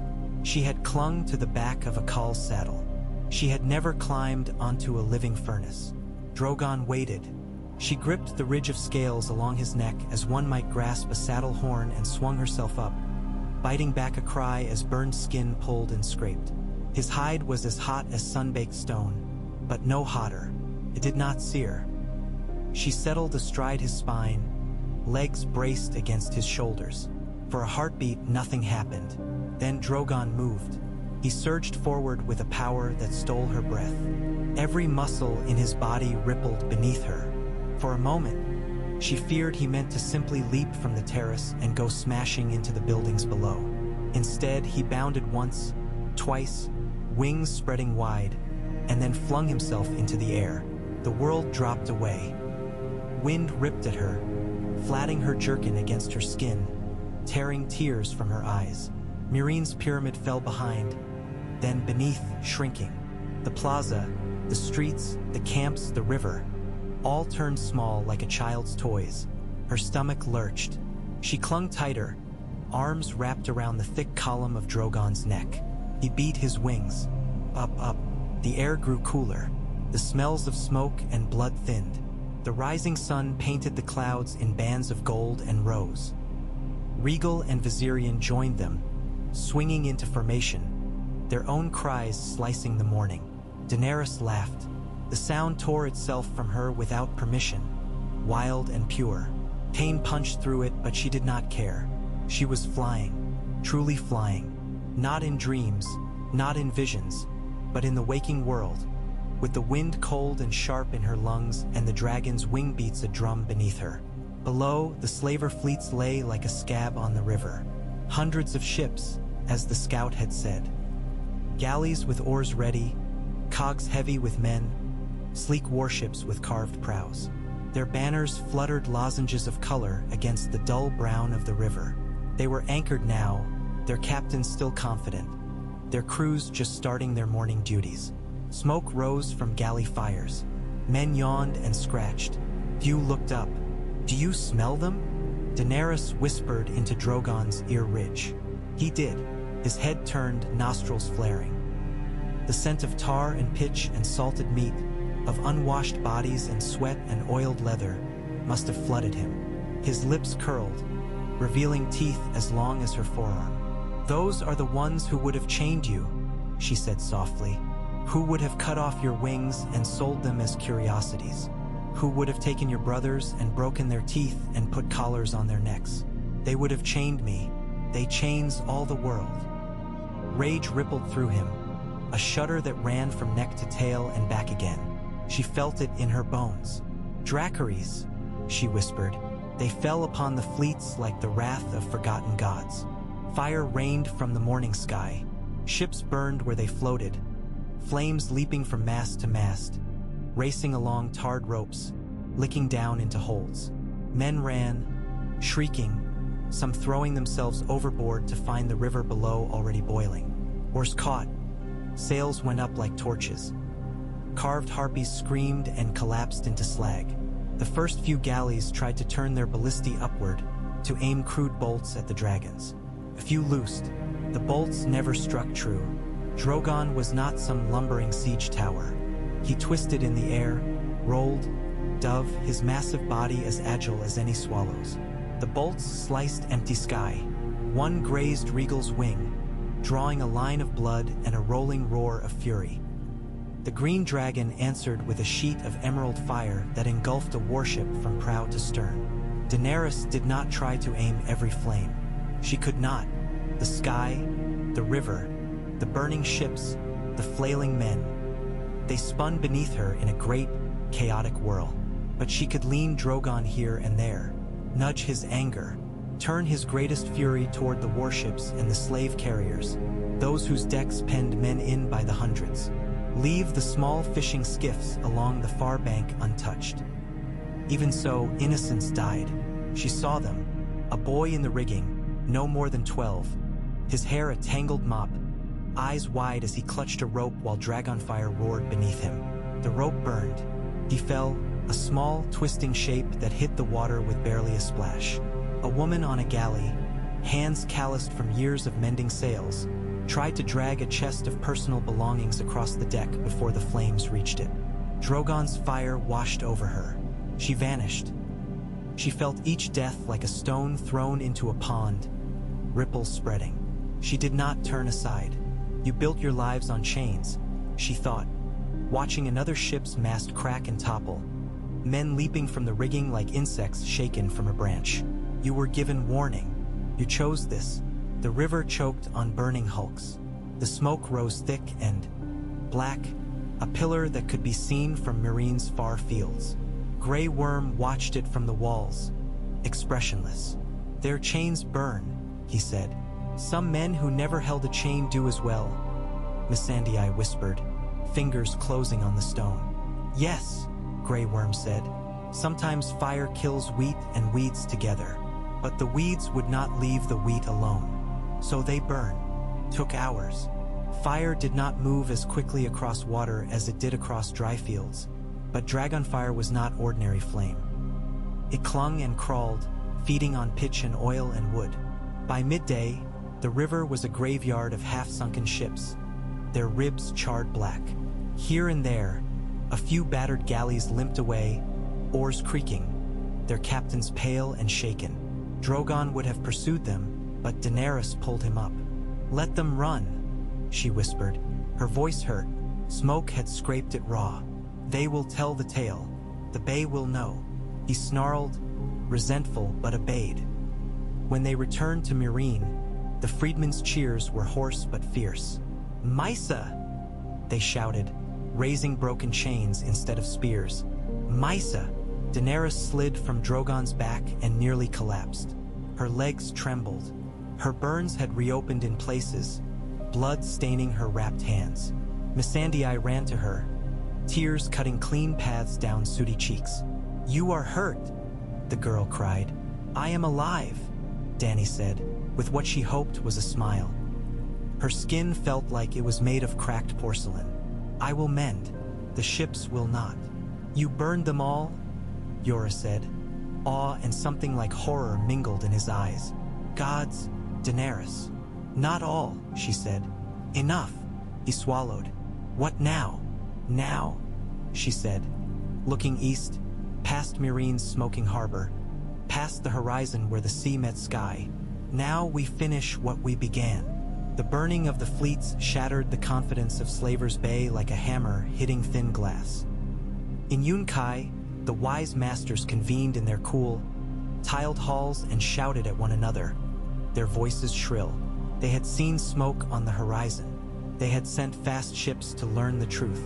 Those ships did not return. Merchants whispered of dragons in the markets, their slaves listening with wide, fearful eyes. Some said the stories were exaggerations. Others said dragons were mere beasts and could be bought, tamed, turned. A few muttered that the gods had cursed them for letting their own slaves be taken by that silver witch. In Astapor, the Butcher King's heirs squabbled over scraps of power in a city already half ruined. The news that the harbors burned made them giddy at first. They hated Yunkai and Meereen nearly as much as they resented the memory of Daenerys. But as tales of Dragonfire grew, their smiles faltered. Astapor's walls leaned. Its gates hung crooked on their hinges. Its people starved. A dragon did not need a siege to take such a place. Daenerys sent her envoys, as she had promised. They were freedmen and former slaves, men and women with scars instead of signet rings. Hisdar went too, under guard, his eyes shadowed. They carried a simple message. Free your slaves. Dismantle your markets. Melt down your chains. Send the broken links to Meereen as tribute, proof of your new faith. Do this and the dragons will not come. They laughed at first. Chains are expensive, a younkish master sniffed, flicking the letter aside. Anyone can torch ships. The girl will see that when she tries to break walls. Besides, dragons are lizards with pretensions. A few well-placed bolts will put an end to her boasting. Tell your queen, an Astapori captain sneered, that Astapor already feels her mercy. She broke us once. We shall not kneel again. The envoys returned with these replies and others besides. Daenerys read them in Meereen's great audience hall, seated on a rough-hewn throne at the base of the staircase instead of atop the Harpy's former dais. The air was thick with incense meant to cover the lingering smell of smoke from the day of the awakening. Freedmen stood guard, spears gleaming. Yora watched her face as she read. Barristan watched too. She folded the last letter and set it aside. Very well, she said. You do not mean to give them more time, Barristan said. It was not a question. No, she said. Time is what they have used to perfect their cruelty. I will not give them more. You will be called a butcher, Yora said quietly. A tyrant. Stories will spread of the Silver Queen who burned cities. The lords of Westeros will hear them. Let them, she said. Let them be afraid. Perhaps then they will think twice before they let chains be forged in their own lands. Westeros does not have slaves, Yora said. Not as they do here.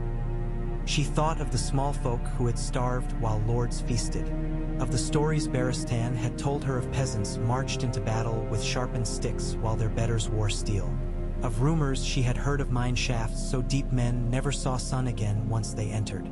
Every land has chains, she said. Some are just hidden better. He looked pained. Barristan, she said, turning to the old knight. You served 3 kings. You watched their wars. Tell me, if Aegon the Conqueror had faced a land that bought and sold men like sacks of grain, what would he have done? Barristan hesitated. He burned Harrenhal to the ground, he said at last. He burned the Iron Men who had taken half the Riverlands to ash. He burned 3 of Dorne's castles before they bent the knee. Aegon believed dragons were meant to end war by making resistance too costly. Then I will be like Aegon, she said, and not like my father. Barristan's mouth tightened. Aegon also left corpses behind. You must understand that. I do, she said. I saw them on the river yesterday. He held her gaze. At last he bowed. As you command, your grace, he said.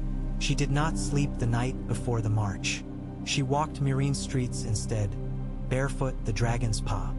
Sing above on rooftop and ledge, shadows crossing hers like great, dark hands. Freedmen watched her pass with wary eyes. Children peeked around corners, some grinning, some clutching at their mother's skirts. A few reached out as if to touch her. Their fingers brushed air instead.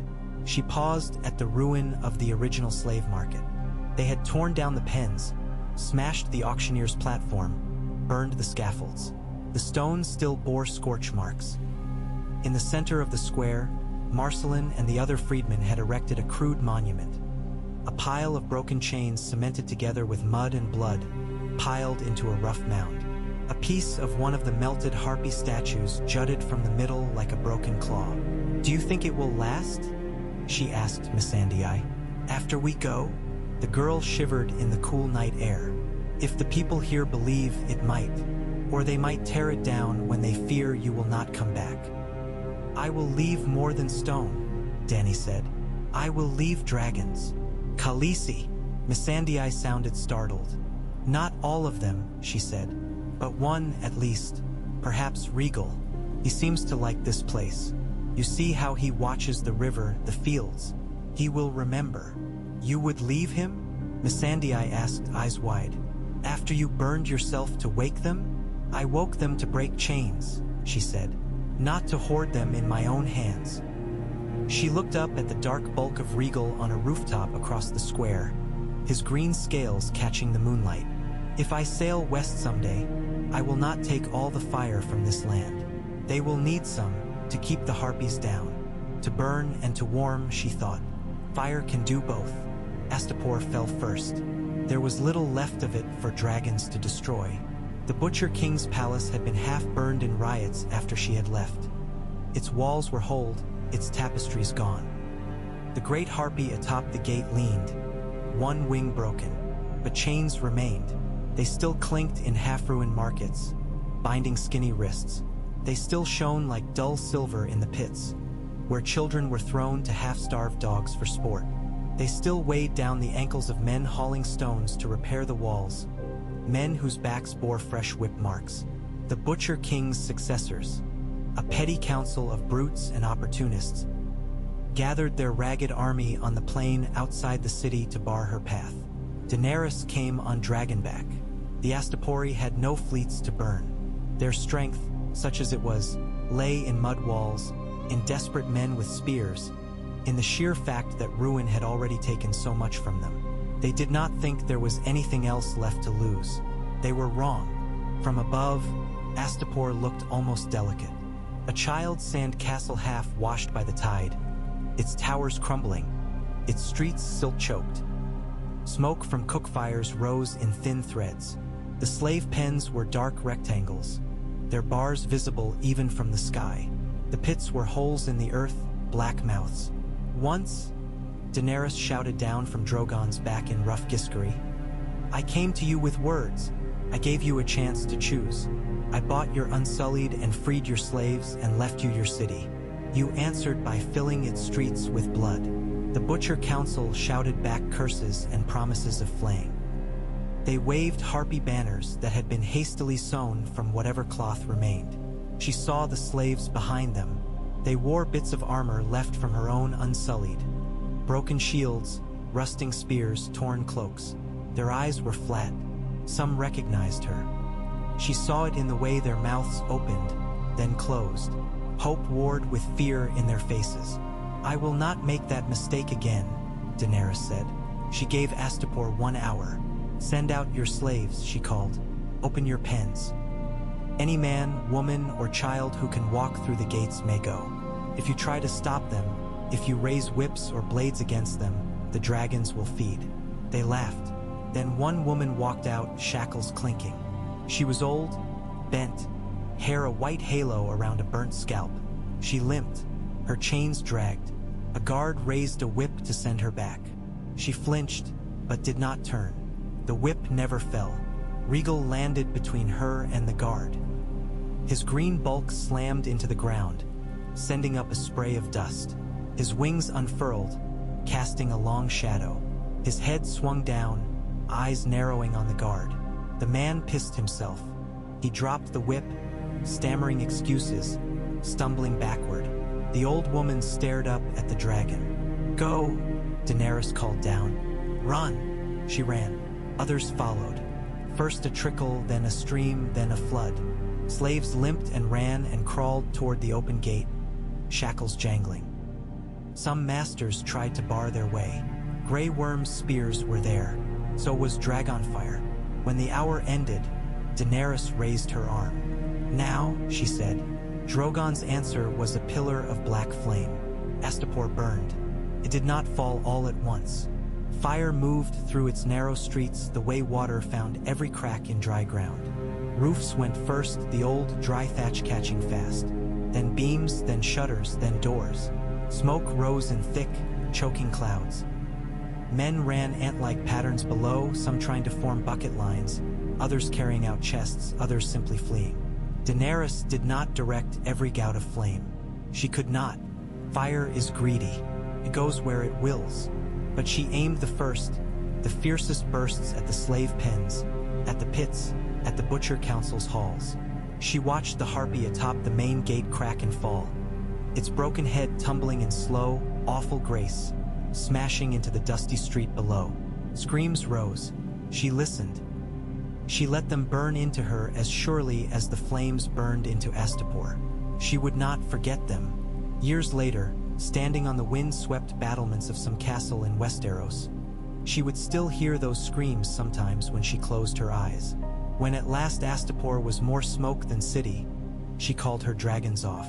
They came reluctant, smoke stream, and from their nostrils, their scales soot.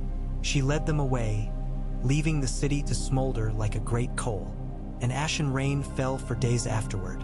In its shadow, slaves, no freedmen now, picked through the ruins. They found hoarded grain in hidden cellars, buried beneath the Butcher King's halls. They dug wells where the old ones had gone dry. They melted remaining chains and made nails. Some cursed Daenerys for the homes they had lost. The brothers burned beside masters. Some blessed her for the whips they no longer heard. Most simply survived.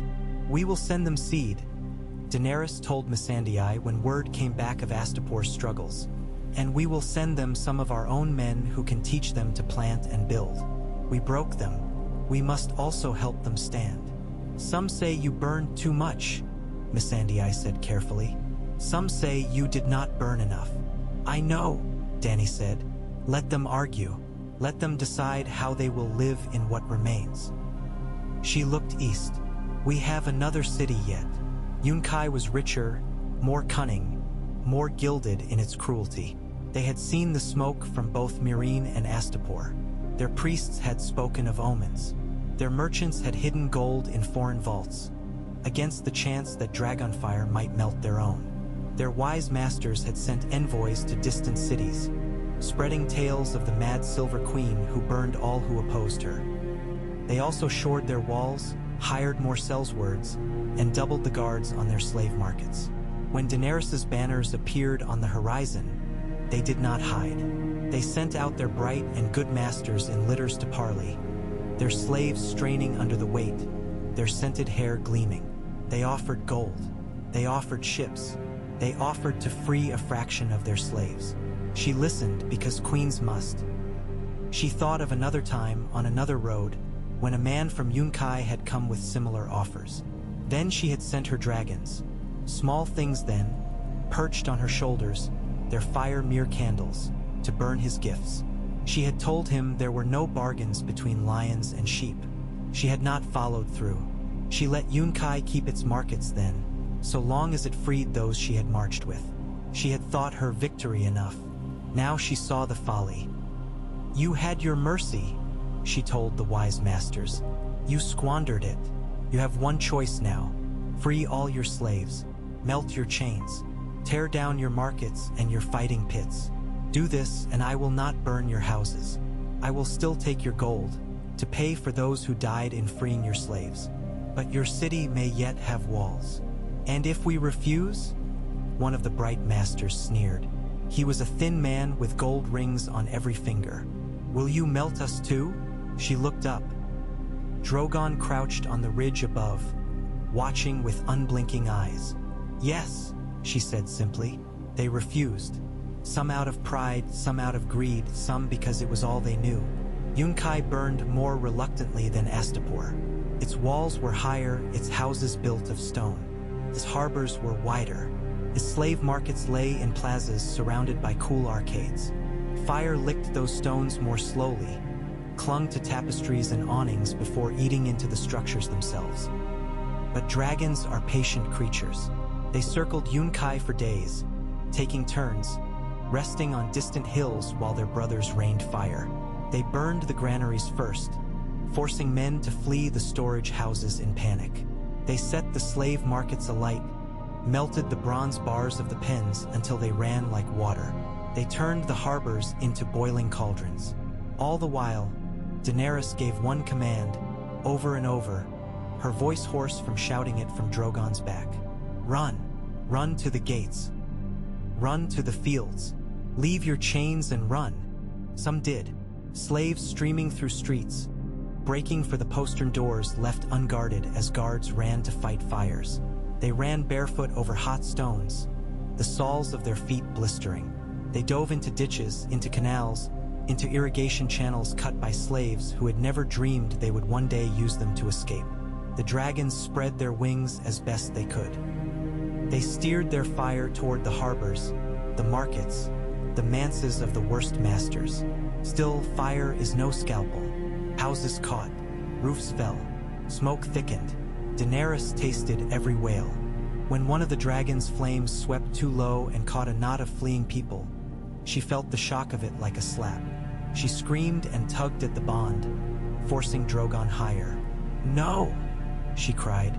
Not them. Not them. He roared, annoyed.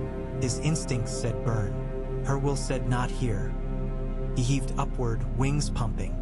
Afterward, when one of the freedmen brought her news of a child's charred body found in a ditch beside half a dozen masters, she did not pretend it was not her doing. It is mine, she said quietly.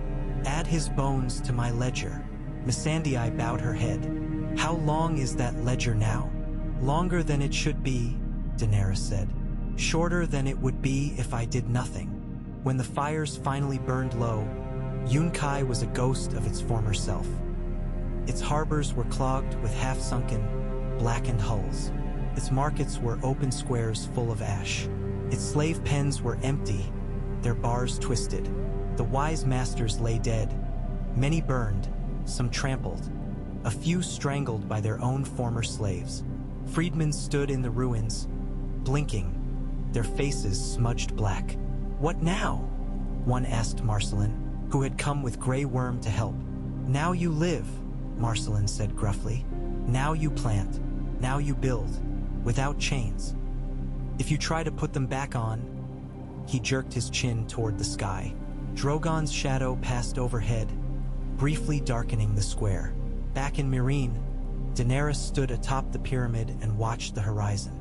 The smoke of Yunkai's burning had long since dispersed, taken by the wind out to sea. The air smelled cleaner. The harbors, once choked with slaver ships, now HELD only a few battered vessels. Fishing boats, merchantmen, ships flown by freedmen daring to trade on their own terms. Letters came. From Volantis, angry and fearful, speaking of lost trade and shattered old arrangements. From Karth, dripping with venom, calling her a savage and a fool. From Bravos, cool and curious. From Westeros, fewer and more distant. Whispers of a silver queen across the sea reached even the halls of Dragonstone and the Red Keep. Some called her the Storm of Swords, the Fire Queen, the Ash Mother. Others called her the Butcher of Slaver's Bay. She read every letter.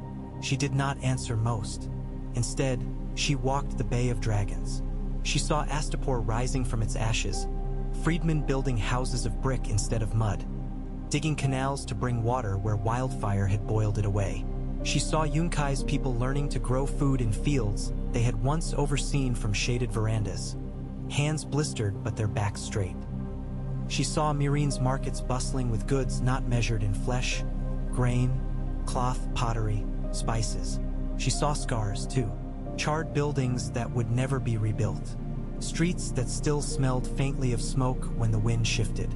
Graves, too many graves, some marked with carved stones, others with nothing more than piles of broken chain links.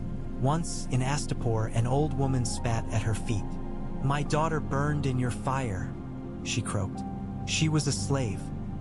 She was running for the gate when your dragon's flame caught her. She died screaming. Are you proud?" Daenerys looked at the woman's lined face, at the bitterness lodged in the corners of her mouth. "No," she said softly. "I am not proud. I am sorry." "Sorry?" the woman sneered. "Will that bring her back?" "No," she said again. "Nothing will." She did not try to justify herself with talk of necessity, of the greater good. The woman would not care. The words would ring hollow even in her own ears. She simply bowed her head and walked on. Later that night, sitting by a small campfire outside the city, Missandei asked, "Do you ever regret it, Khaleesi? The fire? The burning?" "Every day," Daenerys said. "Would you do it again?" the girl asked. Daenerys stared into the flames. "I walked a road once," she said slowly, "where children were nailed to posts, one for every mile. I vowed then that I would answer that cruelty, that I would make sure no city ever did such a thing again. If I had turned back from that vow because I feared to burn, how many more roads would have been lined with children?" She thought of Astapor's pits, of Yunkai's markets, of the harbors where men had once unloaded human cargo without shame. "Regret and resolve are not enemies," she said quietly. "They walk together. One keeps the other from running wild." Missandei considered that. "You are not like your father," she said. "I hear his name in every letter that calls me mad," Daenerys said. "But my father loved fire for its own sake. He would have burned cities without asking why. He heard no screams but his own laughter. If I have to burn, I will always ask why. I will always remember who burned." She turned her hand, watching the firelight play over old scars and new. "Fire can cleanse," she said. "It can also consume. My task is to keep it to the first." "And when you go west?" Missandei asked softly. "When you cross to Westeros with your dragons, will you burn there too?" Daenerys thought of a land she had never seen but which lived in her bones, of a throne made of swords, of a red castle, of snow on a city's roofs. "I will burn chains wherever I find them," she said. "But cities?" She shook her head. "I have burned enough cities. If I can take Westeros with words and blades of steel instead of fire, I will." She smiled crookedly. "Besides, I doubt the lords of Westeros will line their roads with nailed children once they hear what happened to the last men who did." In Meereen, life found new patterns. The fighting pits remained closed, despite Hizdar's cautious arguments about tradition and peace. The Harpies' images were replaced with crude dragon carvings. Freedmen sat on councils alongside former nobles, their voices sometimes raised, sometimes weary. Drogon grew as dragons do. He became too large to rest atop the pyramid without cracking stone every time he shifted. He took to lairing in the hills beyond the city, where goats and the occasional unwary bandit disappeared. Rhaegal and Viserion claimed their own hunting grounds, one along the coast, one along the inland plains. Yet they always came when she called. Sometimes, in the cool of morning, she would stand on the pyramid's terrace and whistle a piercing note. Within minutes, a shadow would darken the sun. A great body would sweep down, and Drogon would land beside her with an earth-shaking thump. She would lay a hand on his snout and feel the answering rumble deep in his chest. "Will you leave one?" Grey Worm asked her once, as they looked out over the bay together. "Yes," she said. "Rhaegal will stay. Viserion too, perhaps. Drogon and I must go west someday. But this place will not be left without teeth." He nodded. "The masters will fear the teeth more than they fear laws. They should fear both," she said dryly. Years later, sailors along the summer sea would tell tales of the Bay of Dragons. They would speak of harbors where no slave ships docked, where men with scarred wrists stood guard with spears and smiled at children running free. They would speak of two dragons whose shadows sometimes passed over their decks, sending shivers down hardened spines. They would speak of a queen who once rode a third dragon west, across the narrow sea, leaving fire and freedom in her wake. Some stories would call her a hero, others a monster. In Meereen, old women sitting in the shade of cracked harpy plinths would tell children another version. They would speak of a day when the harpy atop the pyramid cracked, when fur, He burst from its heart, and a silver woman walked out of the flames with dragons at her heels. They would speak of ships burning on the river and chains melting on the stones. They would speak of ash that fell like snow, and of fields planted in that ash where children now played. Was she a good queen? A child might ask, eyes wide. The old woman would shrug. She was a dragon, she would say. Fire does not think about good or bad. It only burns. But sometimes, if you are very careful, you can use it to warm yourself instead of letting it eat you. And did she? The child would insist. Use it well. The old woman would look toward the pyramid, where now rough-hewn stone dragons watched over the city. She burned the men who would have kept your neck in chains, she would say. She burned too many others as well. She did not look away when she did it. She remembered their names. She would pat the child's head, scarred fingers gentle. If you can do better, she would say, do it. The dragons are watching. On a late afternoon years after the first fire, Daenerys stood once more upon Meereen's pyramid.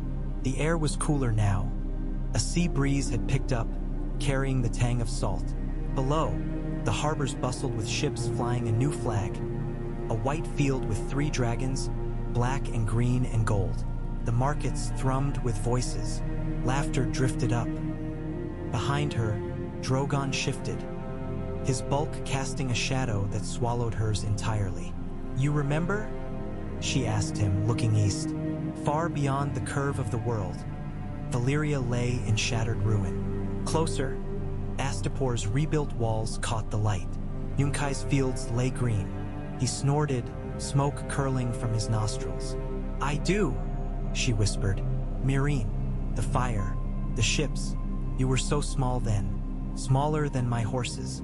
Now look at you. She turned west. The narrow sea lay somewhere beyond the horizon, and past it Westeros. Her city, in some ways, not yet. She had burned Slaver's Bay clean, or as clean as fire could make it. She had melted chains and harbors and harpy statues. She had left scars. She had left dragons. I will not do the same there, she murmured. Not if I can help it. She laid her hand on Drogon's warm scales. But if I must, she said softly. We know how. He rumbled, pleased or indifferent. It was hard to say. The wind tugged at her shorter hair. The sun slid toward the sea, staining the Bay of Dragons red. Daenerys Targaryen, breaker of chains, mother of dragons, queen of a bay carved from ashen blood, smiled a hard, small smile. Fire and blood, she whispered to the evening. And what comes after them? She stepped up onto Drogon's back. The dragon spread his wings, the light catching along their edges like fire along the rim of the world. Together, they leapt into the sky.